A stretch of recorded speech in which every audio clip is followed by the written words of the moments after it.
మీ అందరికీ తెలుసు రేవంత్ రెడ్డి గారు కుట్రలో భాగస్వామి అయితే మాలల ఒత్తిడి తలకి మాకు అన్యాయం చేస్తే రేవంత్ రెడ్డి గారికి ఎట్లా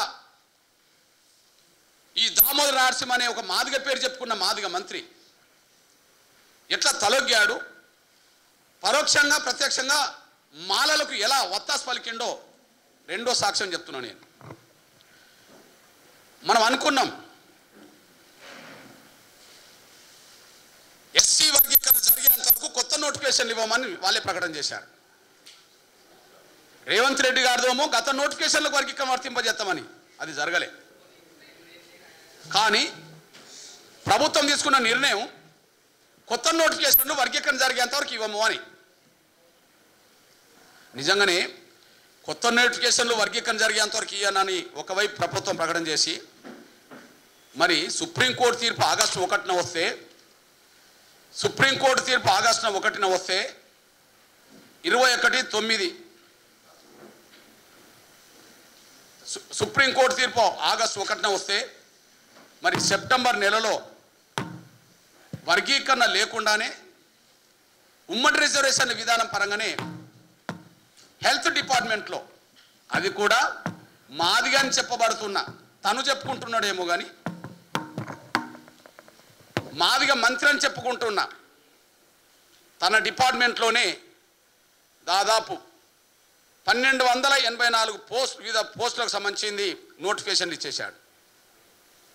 ఈ రెండు ఉల్లంఘనే కదా. గత నోటిఫికేషన్లకు వర్గీకరణ వర్తింపజేస్తామన్న ముఖ్యమంత్రి వర్తింపజేయలే. దానివల్ల మా టీచర్ పోస్టులు పోయినాయి, మా జూనియర్ లెక్చరర్ పోస్టులు పోయినాయి, మా గ్రూప్ 1 పోయింది, మా గ్రూప్ 2 పోయింది, మా గ్రూప్ 3 పోయింది, ఇతర డిపార్ట్మెంట్లో కూడా పోయినాయి. మరి వర్గీకరణ జరిగినాకనే నోటిఫికేషన్ ఇస్తామన్నది ప్రభుత్వమే.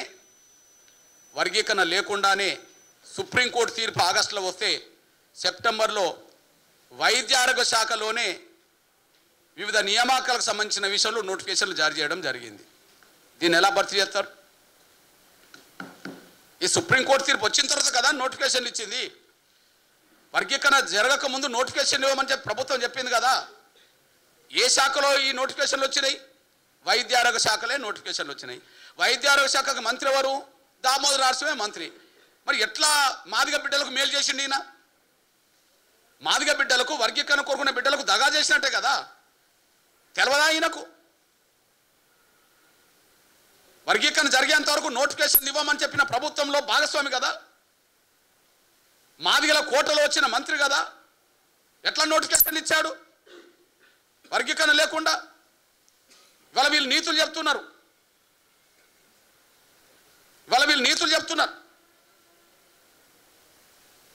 మాలాల ఒత్తిడి తలకి రేవంత్ రెడ్డి గారు ఇచ్చిన మాట నిలబెట్టుకోలేదు. రాబోయే 10 ఏళ్ళకు కూడా మా బిడ్డలకు అవకాశాలు రాని పద్ధతిలో గ్రూప్ 1, గ్రూప్ 2, గ్రూప్ 3 కొట్టి పారేశారు. వాళ్ళకు దోషిపెట్టారు. అంటే చట్టం మా చేతిలో పెట్టిండ్రు, ఉత్త చిప్పలాగా ఉద్యోగాలని వాళ్ళ కట్టబెట్టేసిండ్రు.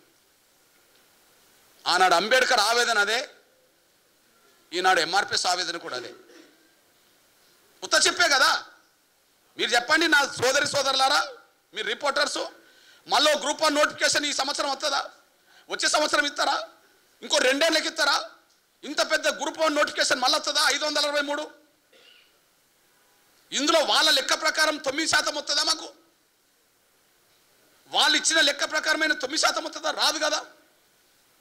ఒక గ్రూప్ 1 ఆఫీసరు 30 ఏళ్ళు సర్వీసులో ఉంటే మినిమం ఎంతో మందికి సేవ చేసుకుంటాడు కదా. వాళ్ళు ఐఏఎస్ ఆఫీసర్లుగా ప్రమోట్ అవుతారు కదా, ఇతర డిపార్ట్మెంట్లో ప్రమోట్ అయ్యి కీలక స్థాయికి వస్తారు కదా. అవకాశం చేజారిపోయింది కదా. చేజారిపోవడానికి కారణం రేవంత్ రెడ్డి గారే కదా. చేజారిపోవడానికి కారణం దామోదర నరసింహే కదా. వీళ్ళిద్దరు ఒత్తిడికి గురైంది మాలల వల్లనే కదా. మాలల ఒత్తిడి తలకి మాదిగలకు ద్రోహం చేశాను కదా.